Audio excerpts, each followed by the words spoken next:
আসছে ভাই আসছে। আরে কি হলো, কি দেখ সারি চলে এদিক ওদিক তাকাই। ভাই আমার মাথায় না জোস একটা আইডিয়া আছে। তোর আইডিয়া শুনলে তো আমার হয়ে যায়।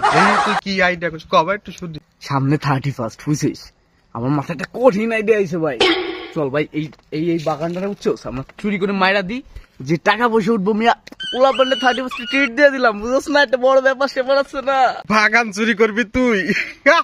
যাদের কাছে হাস্য করবি সাই, কারণ এই বাগানকে চুরি করা সম্ভব। কেন সম্ভব না? গাছ তো মাটিতেই রয়েছে, আমরা তোর খালি মাটি সহ উঠে নিয়ে যাবো। বোঝেন না ব্যাপারটা? মোটরসাইকেল রয়েছে কি রমিয়া কি যে কইস তুই, এত মোটর সাইকেল কি ট্রাক নাকি তুই গাছের তোর নিয়ে চলে যাবি নি? ভাই তোর আমার পরে বিশ্বাস নাই, তুই এগুলো কথা বলি, তুই খালি একটা দড়ির ম্যানেজ কর না, দেখ আমি পারি কিনা। দূর তুই যা তা কইস কার, রইছে দি বাগান দড়ি ভাবানি খোয়া না। দড়ি নাই তো কি হয়েছে? পুষ্পা 2 লঞ্চ হয়েছে, তুমি কি ভুলে গেছো? ঝুঁকে গেনে ঝুঁক বানা তাহলে কই রে